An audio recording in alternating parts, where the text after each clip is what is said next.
সম্মানিত দর্শক শ্রোতা, আজকের বিষয় হচ্ছে এ কেমন মস্ত বড় বিপদের সম্মুখীন ডক্টর মোহাম্মদ ইউনূস ঈদের পরপরই তার আনন্দ নিরানন্দ হতে যাচ্ছে, সে বিষয়ে সংক্ষেপে আপনাদের সাথে শেয়ার করছি। দেখেন, বিএনপি বলেছিল নির্বাচনী রোড ম্যাপ দিতে হবে, ঈদের পরেই তারা আন্দোলন সংগ্রামে নামবে নির্দিষ্ট রোড ম্যাপের জন্য। এর পরপরই আপনারা দেখেছেন পিনাকি ভট্টাচার্য দাদা বলেছেন যে একটা জাতীয় সরকার গঠন করে প্রধান উপদেষ্টা ডক্টর মোহাম্মদ ইউনূস, উপপ্রধান তারেক রহমানকে করা হবে। এতে আরও আওয়ামী লীগের লোকজন তো বাংলাদেশে নেই, বিএনপির ভিতরে একটা সন্দেহের জন্মটা বড় ধরনের হয়েছে।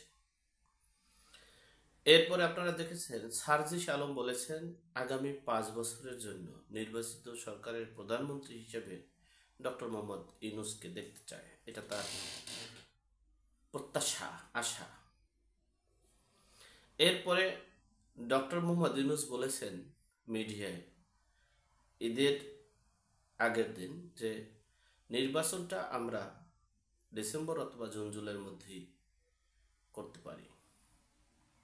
এই যে নানান তর্ক বিতর্কের মধ্যে, আর সবচেয়ে বড় বিষয় হচ্ছে বিএনপির উপদেষ্টা বেগম খালেদা জিয়ার উপদেষ্টা advocate senior citizen Fazlur Rahman সাহেব, তিনি বলেছেন তিনি এই সরকার প্লাস এই সরকারের সাথে যে নিউ ইয়র্ক টাইমস পত্রিকায় যে নিউজটা করেছে সে অনুযায়ী তিনি বরাবরই পদক্ষেপ নিয়ে কথা বলছেন যে খেলাফতি রাষ্ট্র, জঙ্গি রাষ্ট্র, ইসলামী এই রাষ্ট্র এবং এখানে যুদ্ধ অপরাধীদের হাতে দেশকে তুলে দেওয়া, বিভিন্ন বিষয়ে তিনি সবসময় আলোচিত। যাই হোক, ঈদের পরের দিনই এই ফজলুর রহমান সাহেব তার নিজ গ্রামে একটা পথসভা অনুষ্ঠানে তিনি বলেছেন ডক্টর মোহাম্মদ ইউনূসকে বাপ বোলাইয়া, বাপ ডেকে, আঞ্চলিক ভাষায় বললাম বোলাইয়া আর কি, বাপ ডেকে নির্বাচন দিতে হবে। তবে সে নির্বাচনটা স্বাধীনতার বিরোধী শক্তিদের ভোট বা ভোটের মাধ্যমে সে নির্বাচন আমরা গ্রহণ করব না, আমরা তাদের ভোট চাই না।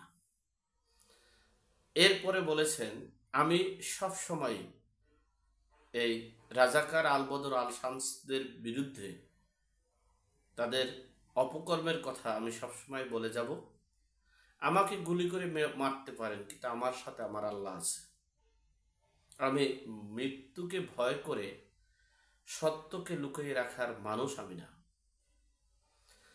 আমাকে হত্যা করতে পারবেন, মব কিলিং করতে পারবেন, মব জাস্টিস করতে পারবেন, কিন্তু আল্লাহ আমাকে বাঁচিয়ে রাখলে আমি ন্যায়ের পথে মুক্তিযোদ্ধার চেতনাকে, আদর্শকে লালন করেই আমি এই দেশকে রক্ষা করার জন্য আমার সামর্থ্য অনুযায়ী আমি কাজ করে যাব ইনশাআল্লাহ।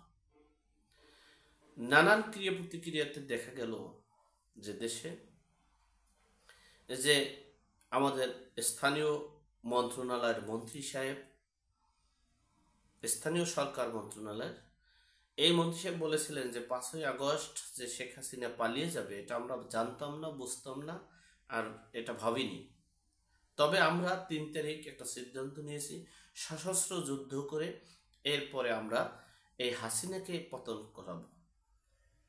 সে অস্ত্রগুলো কোথায়, সেগুলো এরপরে আমরা মাহফুজ আলমের স্ট্যাটাস গৃহযুদ্ধ সম্পর্কে শুনেছি, আমরা এরপরে শুনেছি এই ডক্টর মোহাম্মদ ওয়াকারুজ্জামান সেনাপ্রধানের বিরুদ্ধে বিভিন্ন সরঞ্জাম ষড়যন্ত্র, সবকিছু মিলিয়ে আওয়ামী লীগ তো নেই, আওয়ামী লীগের অস্তিত্ব নেই, আওয়ামী লীগ বলার মতো লোক নেই।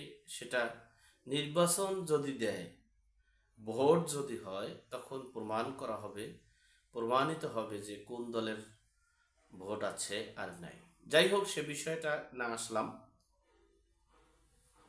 বিষয়টা হচ্ছে বিএনপি স্থায়ীভাবে এবং বিভিন্নভাবে তারা মাঠে নামবে, আর সেটা হয়তোবা রীতিমতো গৃহযুদ্ধের দিকে ধাবিত হচ্ছে। আর সেখানে কাদের জয় হবে সেটাই এখন দেখার বিষয়। আল্লাহ আমাদের সকলের বিপদ আপদ বালা মুসিবত থেকে হেফাজত করুক, আমিন। আসসালামু আলাইকুম।